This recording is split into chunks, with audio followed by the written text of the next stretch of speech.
I never imagined that the biggest fight of my life would start over a parking space and end with an entire luxury condo board begging me to hand their garage back. If you told me that 6 months earlier, I probably would have laughed and gone back to debugging code.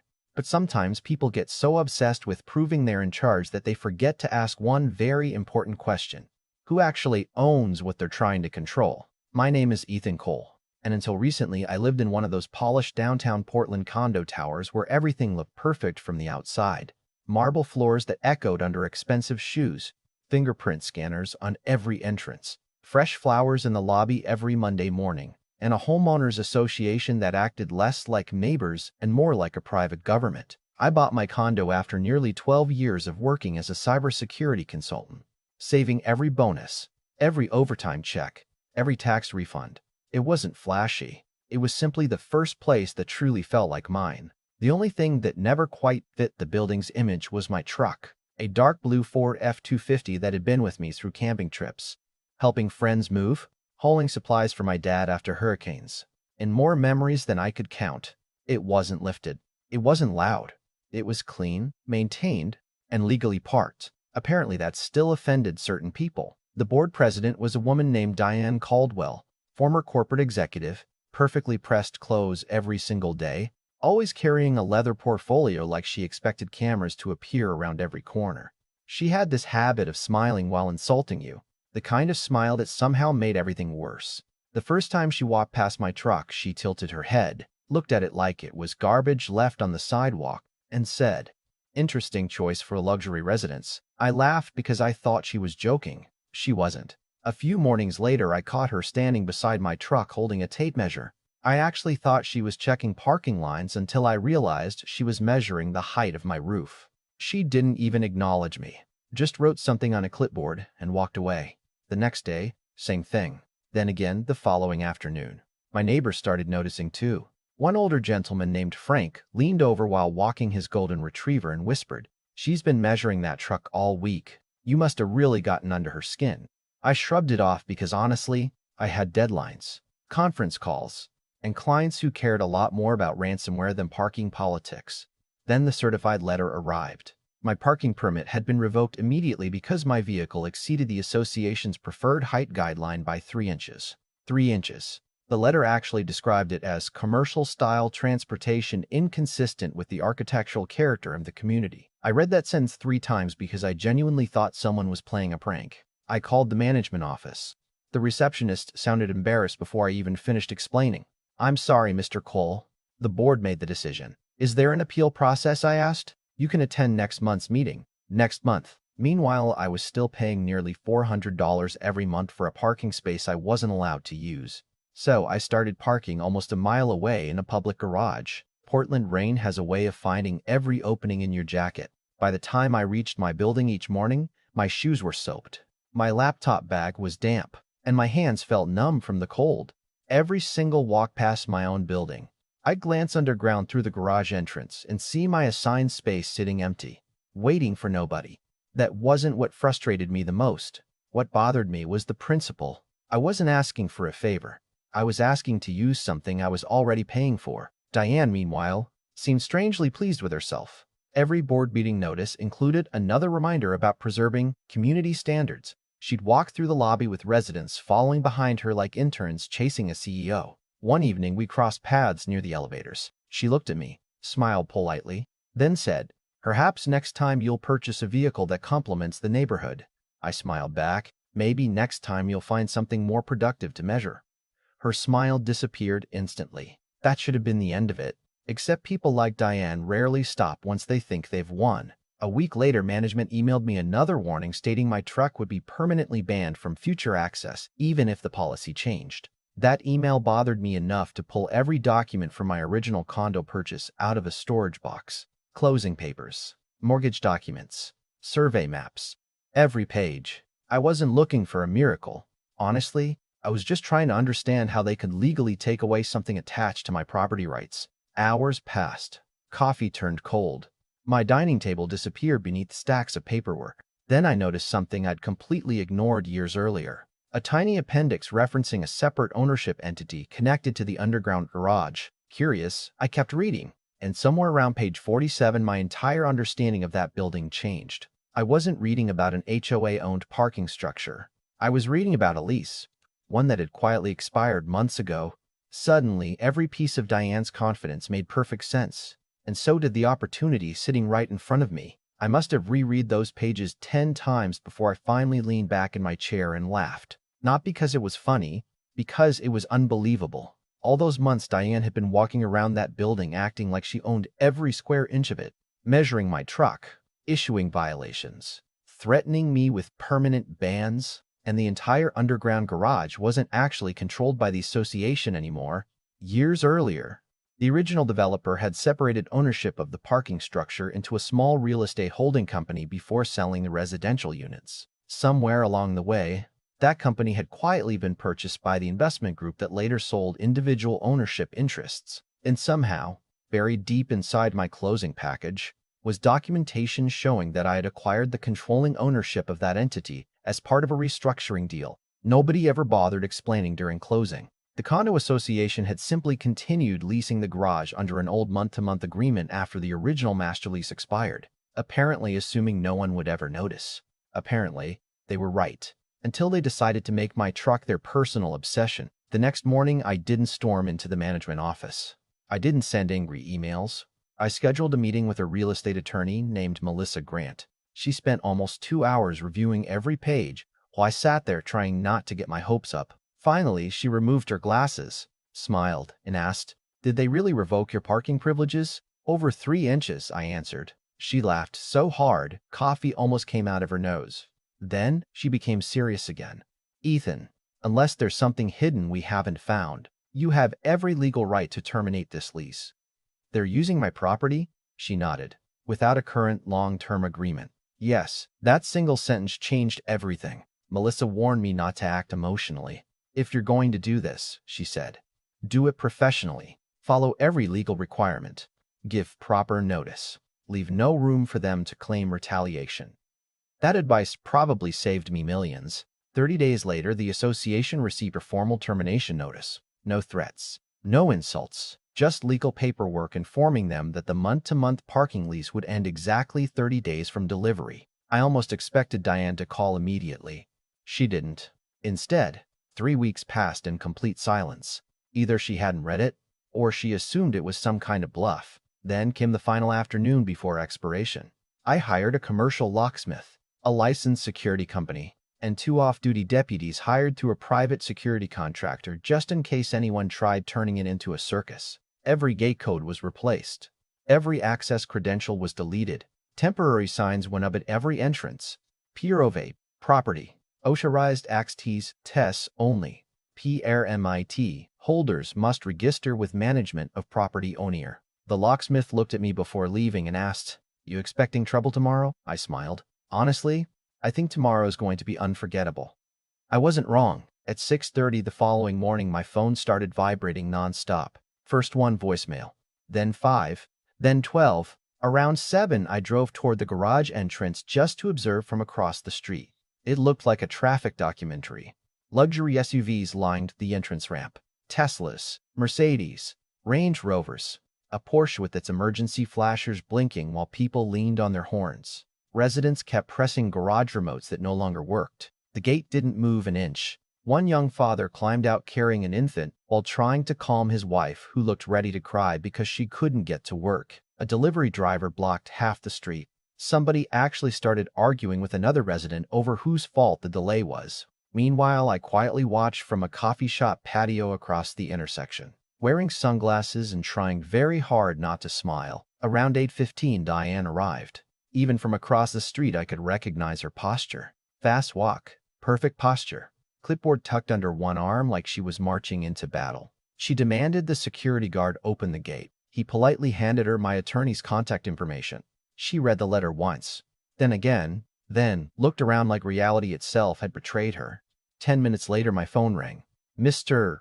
Cole," she said before I even answered fully. "This is completely unacceptable. Good morning to you too. Open these gates immediately." "I'm afraid I can't do that.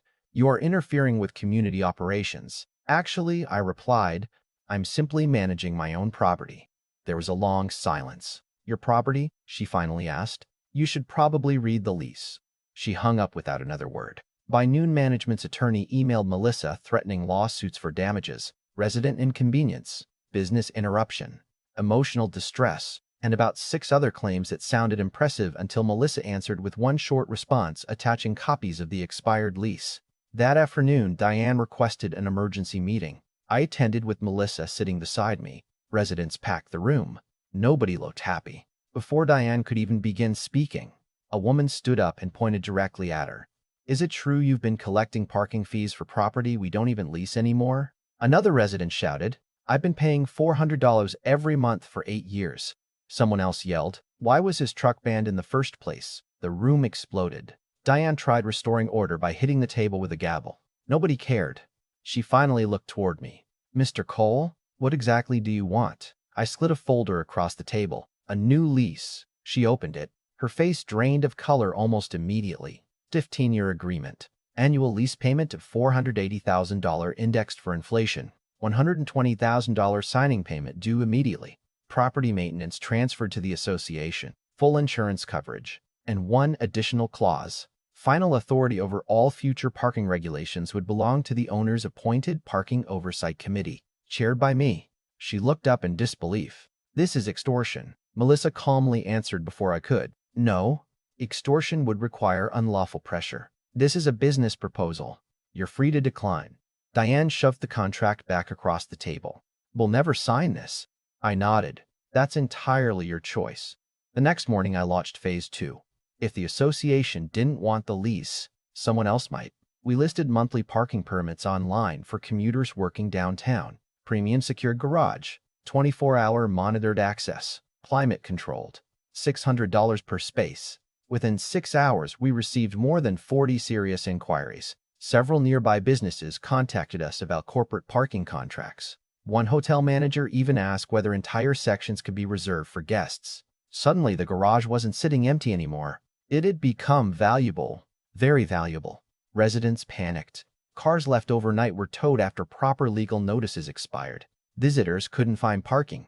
Delivery services started refusing certain orders because access was unpredictable. The association's emergency board meeting turned into open warfare. Videos appeared on neighborhood social media showing residents screaming at board members in the lobby. Frank, my older neighbor with the golden retriever, knocked on my door one evening carrying 2 coffees. I've lived here 14 years, he said, laughing. I've never seen Diane lose control like this. How bad is it? I asked. She blamed you. Then someone asked why she started measuring your truck in the first place. Nobody liked her answer. I smiled. Which was? Frank grinned. Because luxury communities deserve luxury vehicles. We both laughed for almost a full minute. But underneath the humor was something much bigger. This had stopped being about my truck days ago. It was about power. Diane assumed rules only flowed one direction, from the board down to everyone else. She never imagined those same legal documents could protect an ordinary resident too. 3 days later, another email arrived requesting a private meeting. No attorneys mentioned, no threats, just a simple sentence. We believe it is time to discuss a mutually beneficial resolution. I looked at Melissa. She smiled before I even said anything. They're coming because they finally understand something, she said. What's that? She closed the file in front of her. For the first time since this started, they know they're negotiating with the person who actually holds the leverage. And early the next morning, right on schedule, Diane Caldwell walked into my office, carrying something I had never expected to see in her hands. A checkbook. The strangest part wasn't seeing Diane Caldwell walk into my office carrying a checkbook. It was how ordinary she suddenly looked. Gone was the perfectly rehearsed confidence, the little smile she always wore whenever she reminded residents about another policy, another fine, another restriction. For the first time since I'd met her, she looked tired, really tired. She sat down across from me, placed the checkbook on the table without saying a word, then glanced toward Melissa, who simply folded her hands and waited. The silence stretched long enough that I almost felt sorry for her. Almost. Finally, Diane sighed. This has gotten out of hand. I couldn't help smiling. I think it got out of hand the day someone measured my truck 3 mornings in a row. She lowered her eyes for a moment before answering. Perhaps mistakes were made. Melissa leaned forward slightly. Would you like to discuss the lease? Diane nodded. Yes. I slid the same contract across the table. Not a single page had changed. Not one number had been lowered. She flipped through it slowly, stopping at the signing payment, then at the annual lease amount, then finally at the clause appointing me as chair of the Parking Oversight Committee. She looked directly at me. "You're really not changing anything?" I shook my head. "You had every opportunity to solve this when all I wanted was to park my truck." She didn't argue. That surprised me more than anything else. Instead, she quietly signed the first page, then the second, then every page after that. Halfway through, she laughed once. A short, exhausted laugh. "You know what's embarrassing?" she asked. "I spent years telling everyone to read every contract before signing." I smiled. Good advice. Her hand actually trembled enough that she had to stop and steady the pen before finishing the last signature. She tore the cashier's check from the book and pushed it across the desk. $120,000. By the following afternoon, the funds had cleared. 15 years. Nearly $500,000 every year, every term fully executed. But if you think that was the most satisfying part, it wasn't.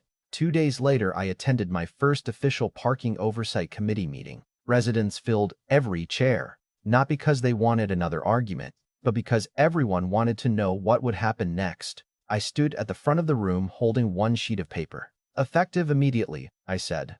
"The previous vehicle height restriction is rescinded. Any street-legal passenger vehicle that fits safely within a parking space is welcome in this garage. Selective enforcement against individual owners is prohibited."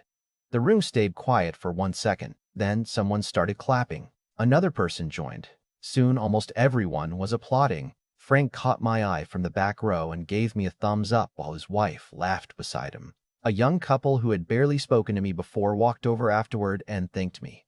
One admitted they had been terrified every time they bought a larger family vehicle because they thought the board would invent another rule. That was when I realized something important. This fight had never really been about me. Plenty of people have been quietly living under arbitrary decisions because challenging the board felt impossible. They simply needed proof that someone could. About a week later, I parked my truck back in space 247. Same truck, same building, same parking spot. The only difference was nobody looked at it twice anymore. I climbed out, grabbed my laptop bag, and started walking toward the elevator when I noticed Diane crossing the garage toward her own sedan. For a second, our eyes met. Months earlier, she probably would have reached for a tape measure. This time, she simply nodded once and continued walking without saying a word. We never became friends. We probably never will. But we finally understood each other. Respect doesn't come from titles, expensive suits, or having the loudest voice in the room. It comes from treating people fairly before they have a reason to remind you where the real boundaries are. Looking back now, I sometimes think about how easily this entire disaster could have been avoided. If Diane had simply left my truck alone, if she'd chosen a conversation instead of control, the association would have kept its cheap lease. Residents would have avoided weeks of chaos, and nobody would have written a 6-figure check. Instead, one unnecessary power trip became one of the most expensive lessons that board will probably ever learn. Even today, every time I pull into that garage and see the number 247 painted on the concrete, I don't think about winning. I think about how fragile authority becomes the moment it forgets to respect the rights of the people it's supposed to serve.